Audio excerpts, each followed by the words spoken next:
मुहर्रम का महीना इस्लामी कैलेंडर का पहला महीना है और इसका ऐतिहासिक तथा धार्मिक महत्व बहुत गहरा है।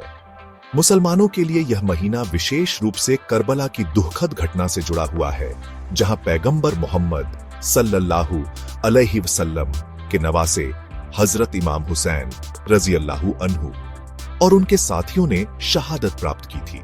इस घटना की याद में खासकर शिया समुदाय में शोक सभाओं और जुलूसों का आयोजन किया जाता है। इन्हीं परंपराओं में से एक प्रमुख प्रथा ताजिया बनाने की है, जो हजरत इमाम हुसैन के रोजे यानी मकबरे की प्रतिकृति होती है। यह प्रथा भारतीय उपमहाद्वीप में विशेष रूप से प्रचलित है और इसे बहुत धूमधाम के साथ मनाया जाता है।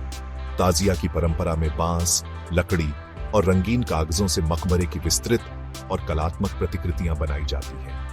इन प्रतिकृतियों को मुहर्रम के पहले 10 दिनों के दौरान प्रदर्शित किया जाता है और आशूरा के दिन यानी मुहर्रम की 10वीं तारीख को एक बड़े जुलूस के साथ स्थानीय करबला या किसी निर्धारित स्थान पर ले जाकर दफन या विसर्जित कर दिया जाता है। इस दौरान लोग शोक व्यक्त करते हैं, मरसिए यानी शोक गीत पढ़ते हैं और इमाम हुसैन की शहादत को याद करते हैं। यह प्रथा कई जगहों पर एक बड़े सांस्कृतिक आयोजन का रूप ले चुकी है, जिसमें विभिन्न समुदायों के लोग भी हिस्सा लेते हैं और इसे एक सामाजिक मेलजोल का अवसर मानते हैं।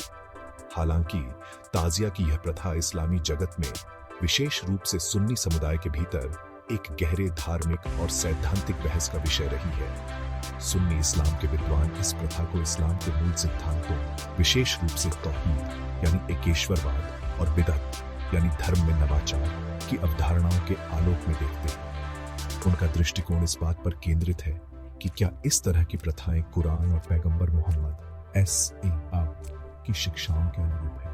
यह निबंध इसी जटिल विषय पर सुन्नी इस्लाम के दृष्टिकोण को विस्तार से और सरल भाषा में प्रस्तुत करने का प्रयास करेगा, ताकि इस मुद्दे के सभी पहलुओं को समझा जा सके। इस निबंध का उद्देश्य किसी भी समुदाय की भावनाओं को ठेस पहुंचाना नहीं है, बल्कि एक अकादमिक और सूचनात्मक दृष्टिकोण से इस विषय का विश्लेषण करना है।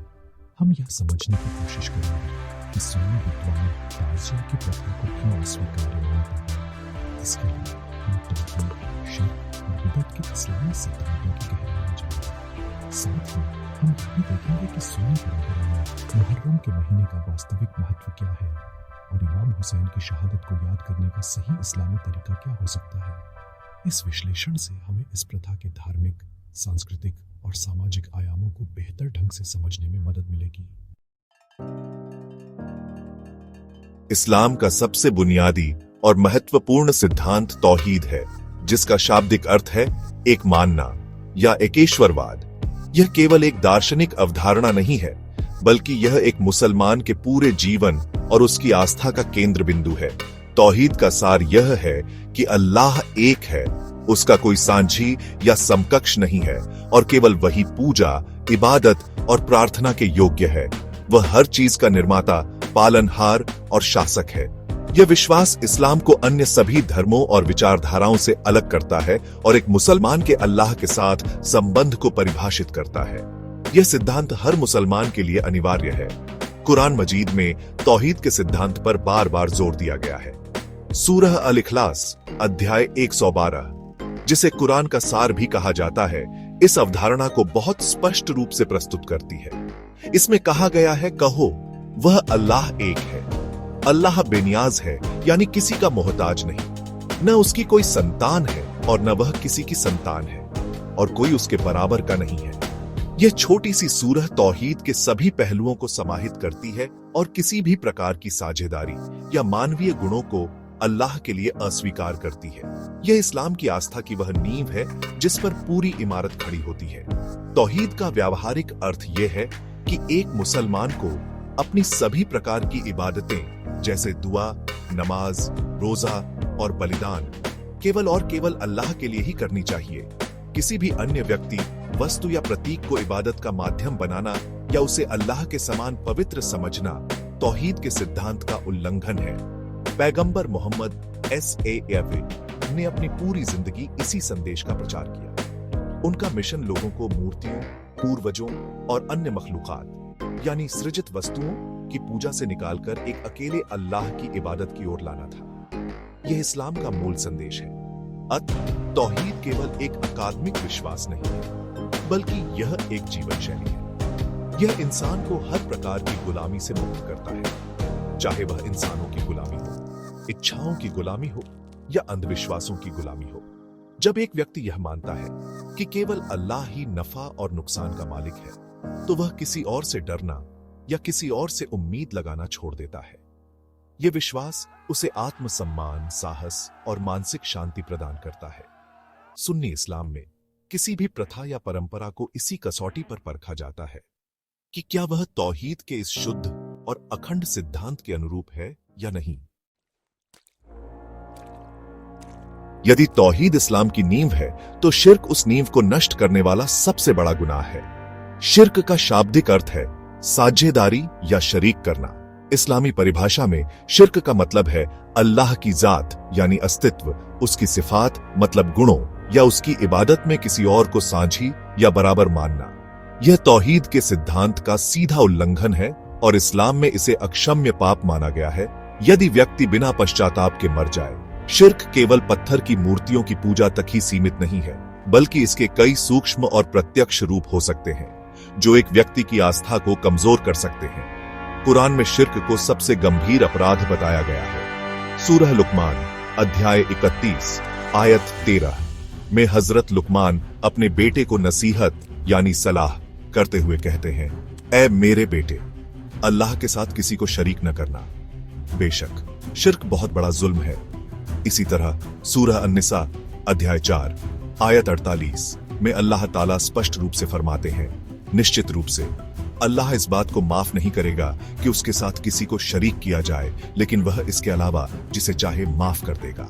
इन आयतों से शिर्क की गंभीरता का पता चलता है और यह स्पष्ट होता है कि अल्लाह अपने अधिकारों में किसी भी प्रकार की साझेदारी को बर्दाश्त नहीं करता। शिर्क के विभिन्न रूप हो सकते हैं। एक स्पष्ट रूप है किसी मूर्ति, कब्र, व्यक्ति या प्राकृतिक शक्ति की पूजा करना। दूसरा सूक्ष्म रूप यह है कि किसी व्यक्ति या वस्तु को ऐसा माना जाए कि वह अल्लाह के अलावा नफा या नुकसान पहुंचा सकता है या किसी की जरूरतों को पूरा कर सकता है। उदाहरण के लिए किसी पीर, फकीर या मजार से औलाद मांगना, किसी तावीज को बीमारी से बचाने वाला समझना या किसी प्रतीक को पवित्र मानकर उससे मन्नतें मांगना, यह सभी शिर्क के दायरे में आ सकते हैं। यह सब अल्लाह के उन गुणों को जो केवल उसी के लिए है, किसी और को देने के समान है। शिर्क का एक और पहलू इबादत में किसी को शरीक करना है। इसका मतलब है कि कोई व्यक्ति नमाज तो अल्लाह के लिए पढ़ता है, लेकिन साथ ही किसी और को खुश करने के लिए या दिखावे के लिए भी कोई धार्मिक कार्य करता है। इसे शिर्क-ए-असगर यानी छोटा शिर्क कहा जाता है, जो व्यक्ति के इरादे की पवित्रता को नष्ट कर देता है। पैगंबर मोहम्मद ने अपनी उम्मत को शिर्क के हर छोटे और बड़े रूप से बचने की सख्त हिदायत दी। सुन्नी इस्लाम में किसी भी धार्मिक प्रथा का मूल्यांकन करते समय यह देखा जाता है कि कहीं वह जाने अनजाने में शिर्क के किसी रूप को बढ़ावा तो नहीं दे रही है। सुन्नी विद्वानों के दृष्टिकोण से ताजिया की प्रथा और उसके साथ जुड़ी कुछ गतिविधियां शिर्क के दायरे में आ सकती हैं। यह आपत्ति ताजिया बनाने की कला या हजरत इमाम हुसैन की शहादत को याद करने पर नहीं है, बल्कि उन कार्यों पर है जो ताजिया के साथ किए जाते हैं। जब ताजिया को एक साधारण प्रतिकृति के बजाय एक पवित्र और चमत्कारी वस्तु के रूप में देखा जाने लगता है, तो यह तौहीद के सिद्धांत से टकराव पैदा करता है। सुन्नी उलेमा का मानना है कि ताजिया को सजाना, उसकी परिक्रमा करना यानी तवाफ, उसके सामने झुकना या उससे मन्नतें मांगना, ये सभी कार्य इबादत की श्रेणी में आते हैं और इस्लाम में इबादत केवल अल्लाह के लिए ही जायज है। यह व्यवहार उन कार्यों के समान है जो केवल अल्लाह के लिए किए जाते हैं। उदाहरण के लिए काबा का तवाफ करना हज और उम्रा का एक महत्वपूर्ण हिस्सा है, लेकिन यह केवल अल्लाह के घर के लिए ही निर्धारित है। किसी अन्य प्रतीक या संरचना का तवाफ करना उसे अल्लाह के घर के बराबर का दर्जा देने जैसा है, जो शिर्क है। इसी तरह किसी वस्तु से अपनी हाजतें यानी जरूरतें पूरी करने की उम्मीद रखना और उससे दुआ मांगना, यह विश्वास रखना है कि वह वस्तु नफा या नुकसान पहुंचा सकती है। जबकि इस्लामी आस्था के अनुसार हर प्रकार की शक्ति और अधिकार केवल अल्लाह के पास है। इसलिए ताजिया से शिफा मतलब आरोग्य या औलाद की उम्मीद करना शिर्क माना जाता है। भारतीय उपमहाद्वीप में कुछ क्षेत्रों में ताजिया के साथ कई अंधविश्वास जुड़ गए हैं। लोग यह मानने लगते हैं कि ताजिया में कोई दैवीय शक्ति है और वे उसके नीचे से बच्चों को गुजारते हैं ताकि वे स्वस्थ रहे, या उससे धागे बांधकर मन्नतें मांगते हैं। सुन्नी विद्वानों के अनुसार यह प्रथाएं सीधे तौर पर शिर्क की परिभाषा में आती हैं, क्योंकि इनमें एक मानव निर्मित वस्तु को अलौकिक शक्तियों का स्रोत माना जा रहा है। यह अल्लाह के इस गुण में साझेदारी है कि केवल वही हर चीज पर काबिल है। यह प्रथाएं लोगों को अल्लाह से सीधे संबंध बनाने के बजाय बिचौलियों और प्रतीकों पर निर्भर बना देती हैं। इसलिए सुन्नी दृष्टिकोण यह है कि भले ही ताजिया बनाने वालों का इरादा नेक हो और वे केवल इमाम हुसैन के प्रति अपनी श्रद्धा व्यक्त करना चाहते हो, लेकिन इससे जुड़ी गतिविधियां धीरे धीरे शिर्क के दरवाजे खोल सकती हैं। इस्लाम में उन सभी रास्तों को बंद करने पर जोर दिया गया जो शिर्क की ओर ले जा सकते हैं, भले ही वे छोटे क्यों हों। इस सिद्धांत को सद-ए-जरी कहा जाता है, जिसका अर्थ है बुराई के साधनों को रोकना। इसी आधार पर सुन्नी उलेमा ताजिया की प्रथा को एक संभावित खतरे के रूप में देखते हैं, जो लोगों की आस्था को शुद्ध तौहीद से भटका सकता है और उन्हें शिर्क में शामिल कर सकता है। इस्लामी शरीयत में तौहीद और शिर्क के बाद जिस अवधारणा पर सबसे अधिक जोर दिया गया है वह बिदअत से बचाव है। बिदअत का शाब्दिक अर्थ है नवाचार या कोई नई चीज ईजाद करना। इस्लामी परिभाषा में बिदअत का मतलब है दीन यानी धर्म में कोई ऐसा नया काम, अकीदा या इबादत का तरीका शामिल करना जिसका कोई सबूत कुरान, सुन्नत या सहाबा के अमल से न मिलता हो और उसे सवाब का काम समझकर किया जाए। यह देखिए बहुत महत्वपूर्ण है कि बिदअत का संबंध केवल धार्मिक मामलों से है, न कि दुनियावी आविष्कारों जैसे कार, कंप्यूटर या विज्ञान से। इस्लाम में बिदअत को सख्ती से मना किया गया है क्योंकि यह माना जाता है कि अल्लाह ने अपने दीन को पैगंबर मोहम्मद सल्लल्लाहु अलैहि वसल्लम के माध्यम से मुकम्मल यानी पूर्ण कर दिया है। कुरान की सूरह अल-माइदा अध्याय 5 आयत 3 में अल्लाह फरमाते हैं, आज मैंने तुम्हारे लिए तुम्हारे दीन को मुकम्मल कर दिया है और तुम पर अपनी नेमत पूरी कर दी है और तुम्हारे लिए इस्लाम को दीन के रूप में पसंद कर लिया है। इस आयत से यह साफ तौर पर पता चलता है कि धर्म में अब किसी भी प्रकार की कमी या इजाफे की कोई गुंजाइश नहीं है। कोई भी नई धार्मिक प्रथा शुरू करना यह कहने के बराबर है कि इस्लाम अधूरा था और उसे पूरा करने की जरूरत है। पैगंबर मोहम्मद सल्लल्लाहु अलैहि वसल्लम ने अपनी हदीसों में बिदअत के खतरे से बार बार आगाह किया है। एक प्रसिद्ध हदीस में जिसे सहीह मुस्लिम में रिवायत किया गया है, आप सल्लल्लाहु अलैहि वसल्लम ने फरमाया, जिसने हमारे इस दीन में कोई ऐसी नई चीज निकाली जो इसमें से नहीं है तो वह मरदूद यानी अस्वीकार्य है। एक और हदीस में आपने फरमाया, हर बिदअत गुमराही है और हर गुमराही जहन्नम की आग की ओर ले जाती है। इन हदीसों से देखिए यह बात बिल्कुल साफ हो जाती है कि इस्लाम में किसी भी प्रकार के धार्मिक नवाचार के लिए कोई जगह नहीं है, चाहे वह कितनी भी अच्छी नीयत से क्यों न किया जाए। बिदअत का खतरा यह है कि यह धीरे धीरे असली दीन को बदल देती है और लोगों को उन कामों में लगा देती है जिनका कोई शरई आधार नहीं होता। यह लोगों को पैगंबर सल्लल्लाहु अलैहि वसल्लम द्वारा सिखाए गए सीधे और सरल रास्ते से भटका देती है।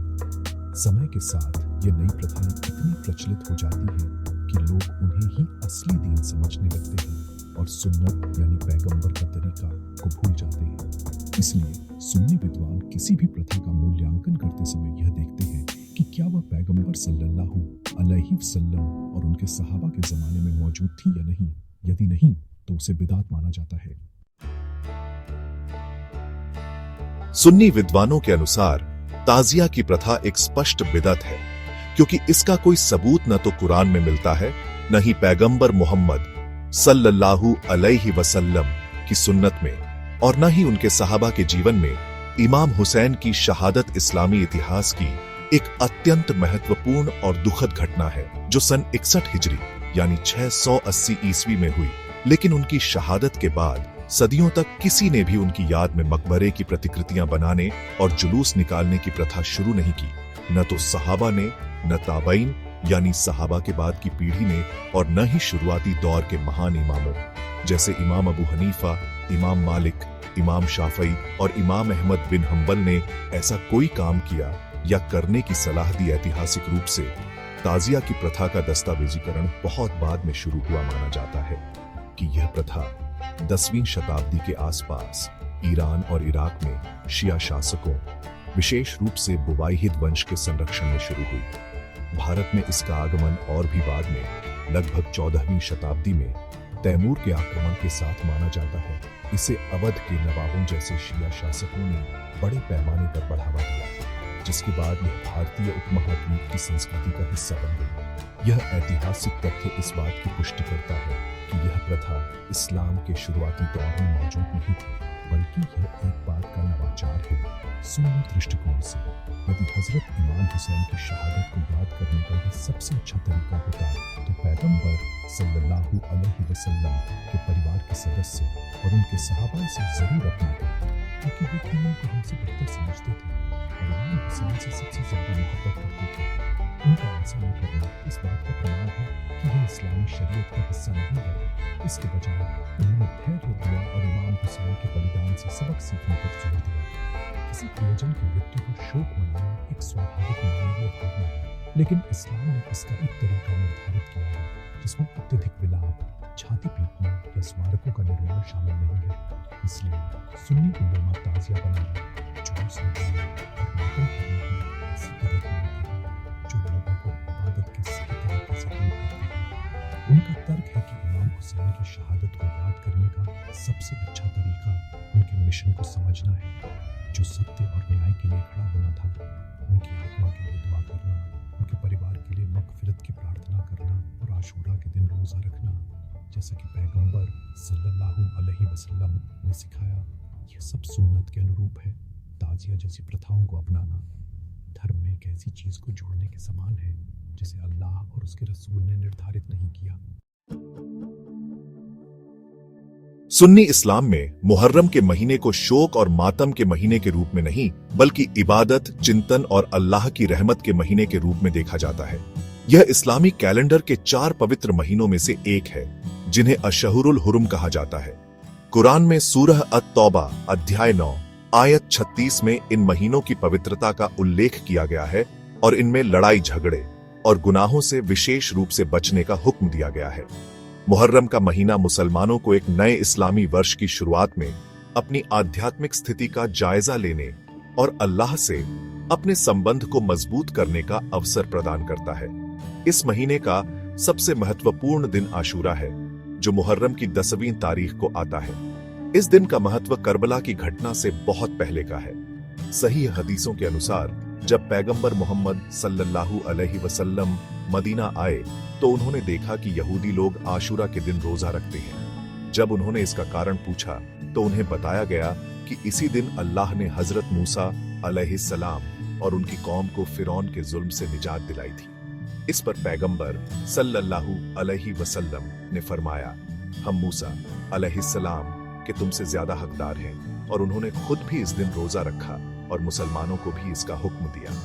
आशूरा के रोजे की बहुत ज्यादा फजीलत बताई गई है। सही मुस्लिम की एक हदीस के अनुसार पैगंबर सल्लल्लाहु अलैहि वसल्लम से जब आशूरा के रोजे के बारे में पूछा गया तो उन्होंने फरमाया, यह पिछले 1 साल के गुनाहों का कफ्फारा है। यहूदियों की परंपरा से भिन्नता स्थापित करने के लिए पैगंबर सल्लल्लाहु अलैहि वसल्लम ने अपनी वफात से पहले यह इच्छा भी व्यक्त की थी कि यदि वह अगले साल जीवित रहे तो वह 9वीं मुहर्रम का भी रोजा रखेंगे। इसी वजह से सुन्नी मुसलमान अक्सर मुहर्रम की 9वीं और 10वीं या 10वीं और 11वीं तारीख को रोजा रखते हैं ताकि अल्लाह का शुक्र अदा किया जा सके और सवाब हासिल किया जा सके। जहां तक करबला की घटना का संबंध है, सुन्नी मुसलमान हजरत इमाम हुसैन रज़ियल्लाहु अन्हु और उनके साथियों की शहादत का बहुत सम्मान करते हैं और इसे इतिहास का एक महान बलिदान मानते हैं। वे इस घटना से सत्य पर टिके रहने और जुल्म के खिलाफ खड़े होने का सबक सीखते हैं। हालांकि वे इस दुखद घटना की याद में मातम, जुलूस या ताजिया जैसी प्रथाओं में शामिल नहीं होते, क्योंकि यह पैगंबर सल्लल्लाहु अलैहि वसल्लम या उनके सहाबा का तरीका नहीं था। इसके बजाय वे इमाम हुसैन और अन्य शहीदों के लिए दुआ करते हैं, कुरान पढ़ते हैं और उनके दर्जे की बुलंदी के लिए अल्लाह से प्रार्थना करते हैं। इस प्रकार सुन्नी परंपरा में मुहर्रम का महीना शोक के बजाय इबादत और सब्र का प्रतीक है। इस्लामी इतिहास के लगभग सभी प्रमुख सुन्नी विद्वानों यानी उलेमा ने उन प्रथाओं की निंदा की है जो तौहीद के सिद्धांत को कमजोर करती हैं या बिदअत की श्रेणी में आती है। उन्होंने हमेशा कुरान और सुन्नत के शुद्ध रूप का पालन करने पर जोर दिया है। क्लासिकल दौर के महान इमामों जैसे इमाम अहमद बिन हंबल और इमाम मालिक से लेकर आधुनिक युग के विद्वानों तक सभी ने धर्म में नवाचारों से बचने की सख्त हिदायत दी है। समकालीन सुन्नी विद्वान जैसे सऊदी अरब के पूर्व ग्रैंड मुफ्ती शेख अब्दुल अजीज बिन बाज और शेख मोहम्मद बिन सालिह अल उथैमीन ने स्पष्ट रूप से ताजिया और मुहर्रम के जुलूसों को गैर इस्लामी प्रथाएं करार दिया है। इन विद्वानों का तर्क यह है कि इमाम हुसैन के प्रति प्रेम और सम्मान व्यक्त करने का सही तरीका उनकी शिक्षाओं का पालन करना है, न कि ऐसी प्रथाओं का आविष्कार करना जिनका कोई शरई आधार नहीं है। वे कहते हैं कि अगर इस तरह का शोक प्रदर्शन जायज होता तो पैगंबर मोहम्मद सल्लल्लाहु अलैहि वसल्लम की वफात पर जो इमाम हुसैन से भी अफजल थे, या हजरत हमजा रजी अल्लाहु अन्हु की शहादत पर जिन्हें सैयदुश शुहदा यानी शहीदों का सरदार कहा गया, सहाबा जरूर ऐसा करते। उनका ऐसा न करना इस बात का सबूत है कि इस्लाम में मृत्यु पर इस तरह के सार्वजनिक और औपचारिक शोक की अनुमति नहीं है। इसके विपरीत कुछ लोग ताजिया को एक धार्मिक प्रथा के बजाय एक सांस्कृतिक परंपरा के रूप में सही ठहराने की कोशिश करते हैं। उनका तर्क है कि भारतीय उपमहाद्वीप में यह प्रथा सदियों से चली आ रही है और अब यह यहाँ की मिली जुली संस्कृति का एक अभिन्न अंग बन चुकी है। वे कहते हैं कि उनका इरादा शिर्क या बिदअत करना नहीं है, बल्कि केवल एक ऐतिहासिक घटना को कलात्मक रूप से याद करना है। कुछ सुन्नी समुदाय भी इन जुलूसों में सांस्कृतिक आधार पर हिस्सा लेते हैं। इसे सामाजिक सद्भाव और एकता का प्रतीक मानते हुए यह दृष्टिकोण धार्मिक आयाम को गौण और सांस्कृतिक पहचान को प्रमुख मानता है। हालांकि मुख्य धारा के सुन्नी विद्वान इस सांस्कृतिक तर्क को स्वीकार नहीं करते हैं। उनका मानना है कि एक मुसलमान की संस्कृति भी उसके धार्मिक सिद्धांतों के अधीन होनी चाहिए। कोई भी सांस्कृतिक प्रथा, चाहे वह कितनी भी पुरानी या लोकप्रिय क्यों न हो, अगर वह इस्लाम के मूल सिद्धांतों जैसे तौहीद से टकराती है तो उसे छोड़ देना अनिवार्य है। इस्लाम संस्कृति का विरोधी नहीं है, लेकिन वह यह मांग करता है कि सांस्कृतिक अभिव्यक्तियां शरई सीमाओं के भीतर हों। इसलिए ताजिया को केवल एक सांस्कृतिक प्रतीक कहकर उसे इस्लामी वैधता नहीं दी जा सकती, खासकर जब उससे शिर्क और बिदअत जैसी गंभीर धार्मिक त्रुटियों का खतरा जुड़ा हो। इस विस्तृत विश्लेषण के बाद यह स्पष्ट हो जाता है कि सुन्नी इस्लाम के दृष्टिकोण से ताजिया की प्रथा कई गंभीर सैद्धांतिक आपत्तियों के कारण विवादित और अस्वीकार्य है। इसका मूल कारण यह है कि यह प्रथा इस्लाम के दो सबसे महत्वपूर्ण सिद्धांतों यानी तौहीद, एकेश्वरवाद और सुन्नत का पालन, बिदअत से बचाव के साथ सीधे टकराव में है। जब ताजिया को एक पवित्र वस्तु मानकर उससे मन्नतें मांगी जाती हैं या उसकी परिक्रमा की जाती है तो यह शिर्क के दरवाजे खोलता है, जो इस्लाम में सबसे बड़ा गुनाह है। यह अल्लाह की इबादत में दूसरों को शरीक करने के समान है, जिसकी इस्लाम में कोई गुंजाइश नहीं है। इसके अतिरिक्त ताजिया की प्रथा एक स्पष्ट बिदअत यानी धार्मिक नवाचार है, क्योंकि इसका कोई प्रमाण न तो कुरान में है, न ही पैगंबर मोहम्मद सल्लल्लाहु अलैहि वसल्लम की शिक्षाओं में और न ही उनके सहाबा के अमल में।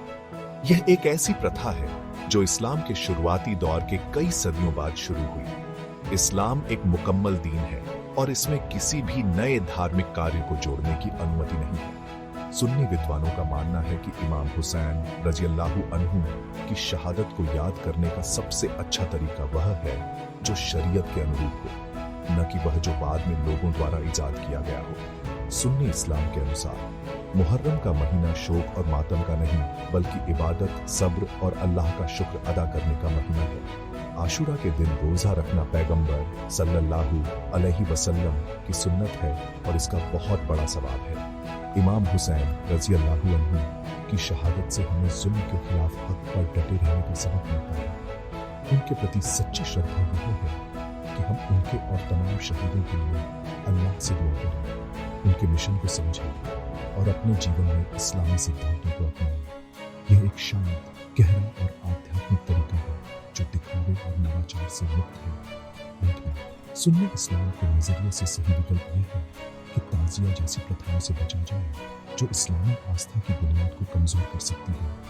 मुसलमानों को अपनी ऊर्जा और संसाधनों को उन कार्यों में लगाना चाहिए जो कुरान और सुन्नत से साबित है, जैसे कि नमाज, रोज़ा, दान, कुरान का अध्ययन और अल्लाह का जिक्र। इमाम हुसैन रज़ियल्लाहु अन्हु से सच्ची मोहब्बत का तकाज़ा यही है कि हम उस दीन पर चलें जिसकी हिफाजत के लिए उन्होंने अपनी जान कुर्बान कर दी। इस प्रकार एक संतुलित और शरई मार्ग अपनाकर ही मुसलमान अपनी आस्था को शुद्ध रख सकते हैं और अल्लाह की प्रसन्नता प्राप्त कर सकते हैं।